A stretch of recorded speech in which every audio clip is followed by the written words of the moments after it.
այ օրինակ ազնվագույն անձնավորություն Աչապահյանը, Միքայել Աչապահյանը Միչայլոց ուրեմն ես իրան հրավիրել եմ, ինքն էլ համաձայնվել էր, նույնիսկ զանգեր տալի շատ էր ուզում գա, մենել քաղաքագետների միության հանդիպում ունենա նաև բաց եթերով խոսենք այս խնդիրների մասին, էնել եղավ են ինչ եղավ։ Ուրեմն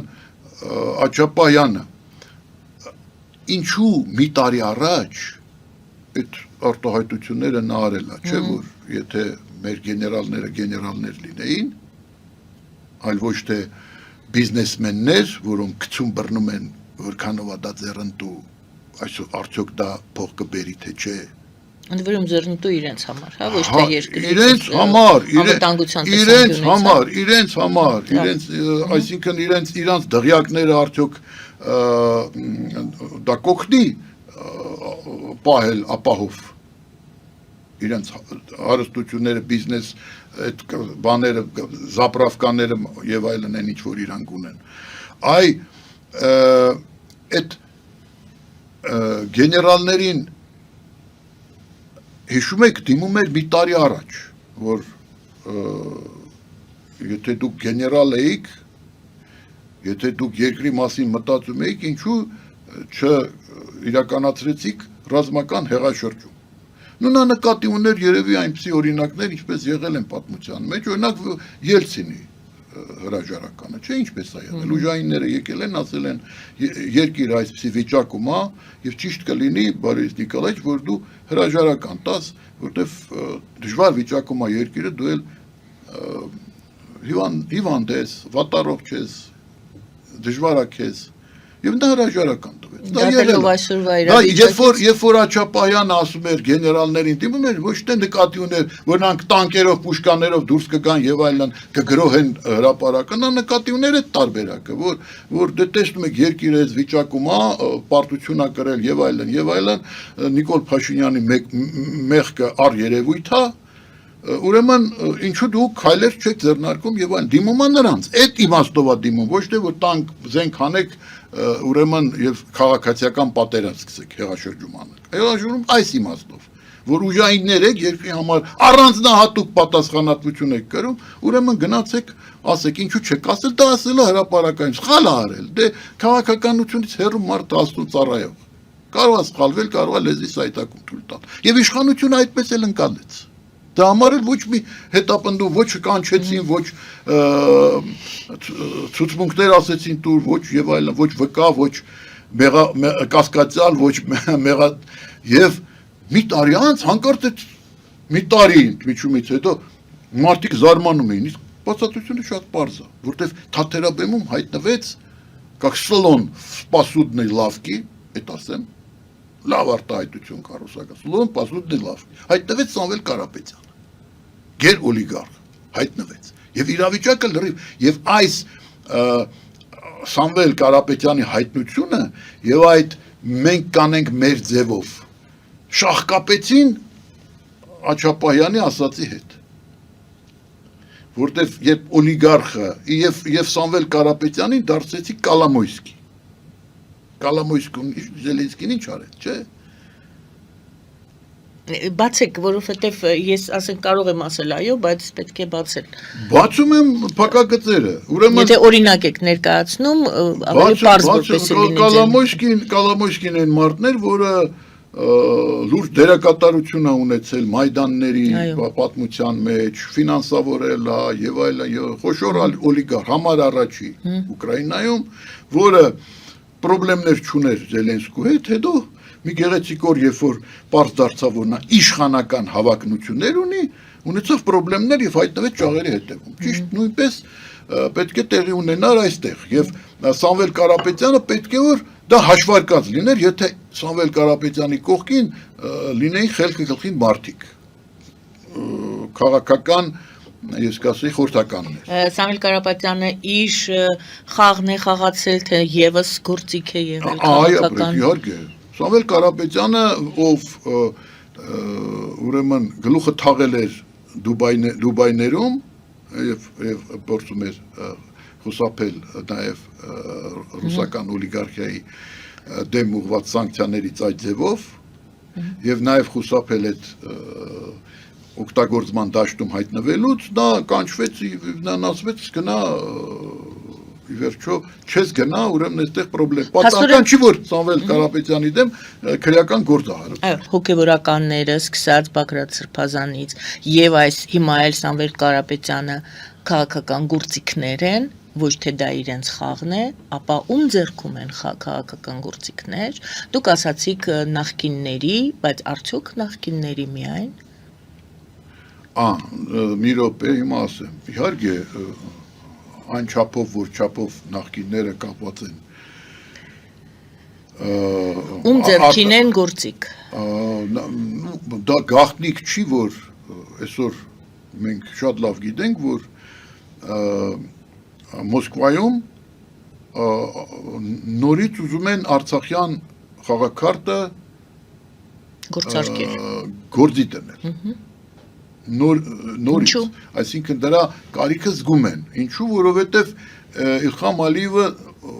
Իլխամ Ալիևը ուխտադրուժ դուրս եկավ, Իլխամ Ալիևը անշնորհակալ դուրս եկավ, Իլխամ Ալիևը օգտվեց Ռուսաստանի կանաչ լույսից, Ռուսաստանի թողտվությունից, որտև մեծ հաշվով Ռուսաստանը Բիշկեկյան 1994 թվականին կնքված Բիշկեկյան համաձայնագրերի զինադադարի մասին երաշխավորն էր, իսկ այդ զինադադարը արժամկետ էր, այդ զինադադարը ժամկետային սահմանափակումներ չուներ, ընդհակառակը այնտեղ ամրագրված էր, որ այդ զինադադարը ուրեմն չի խախտվելու, չի կարող խախտվել եւ զինադադարի չխախտվելու երաշխավորը Ռուսաստանն է։ Եվ Ռուսաստանը կարող է իմպերատիվ կերպով, պահանջով, վկայակոչելով իր առանձնահատուկ երաշխիքները, որոնք տվել է զինադադարի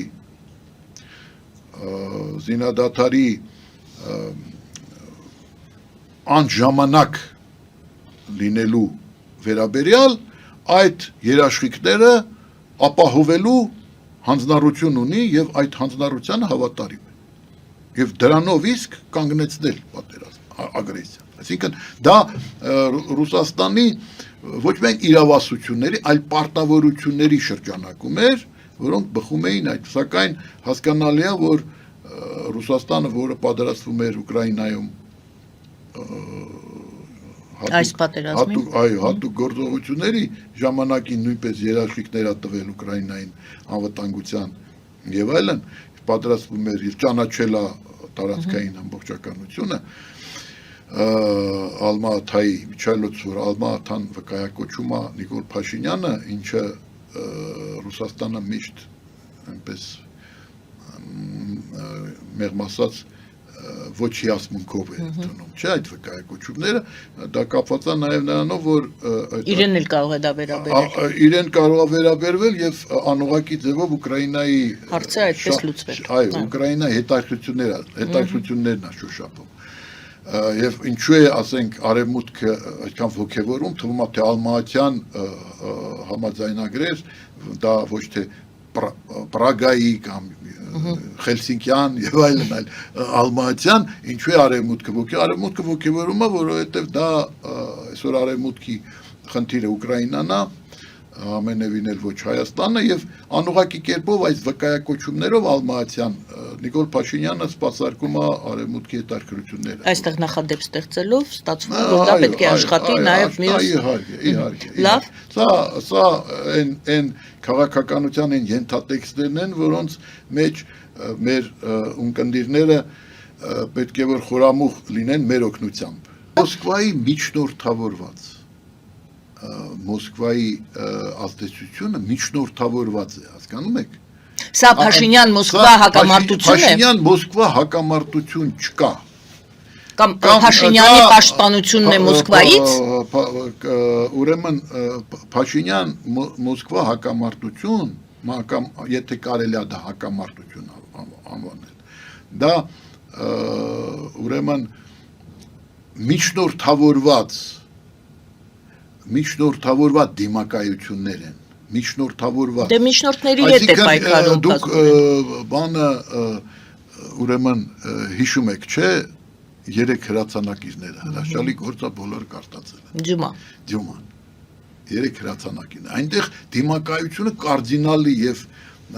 թագավորի միջև կար, չէ, բայց դա միջնորդավորված էր։ Գվարդիացի կարդինալի գվարդիականները եւ թագավորի հրացանակիրները։ Այդ դրանց դիմակայությունը արտահայտում էր ուրեմն այդ կարդինալի եւ թագավորի դիմակայությունը, որը քողարկված էր եւ քողարկված էր։ Այստեղ ինչ է։ Քողարկված էր, նույնը այստեղ։ Բայց ում եւ ում միջև է։ Ում եւ ում միջև նախկինների եւ Փաշինյանի դիմակայությունը, որ ակնհայտ է։ Լավ։ Այդ դիմակայությունը կա, այսինքն դա դիմակայությունը, որտեղ որում երկու կողմերը շահագրգռված են, որովհետև մեկը առանց մյուսի չի կարող լինել, բայց այնուամենայնիվ դա նույնն է, ինչպես ժամանակին, երբ ելք դաշինքը ստեղծվել էր, չէ, Փաշինյանին մտցրել էին այդ դաշտի մեջ, այդ դաշտը հիմա նույնը արել է Փաշինյանը սրանց հետ, սրանք ուրեմն իդեմս իրենց նաև կադրային ռեսուրսի որը կա, չէ, սրանք իրենց դեմքերով այս նախկինները ներկայացված են գործող իշխանության մեջ, ներկայացված են, Միշիկը ունի լուրջ ձվեր դրած ԿՊ-ի զամբյուղի մեջ, հասկանում եք, և սրանք իսկապես սա փաստ է, բայց այնուամենայնիվ կա նաև ուրեմն պայքար իշխանությունը խլելու համար, մեկը մյուսին չի բացառում, սա այս օպերայից է, ուրեմն նորից եմ ասում, Մոսկվան դժգոհ է, ուրեմն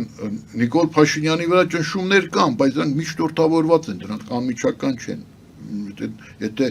տեսել եք Մարիա Զախարովան վերջերս բավականին զգույշ է։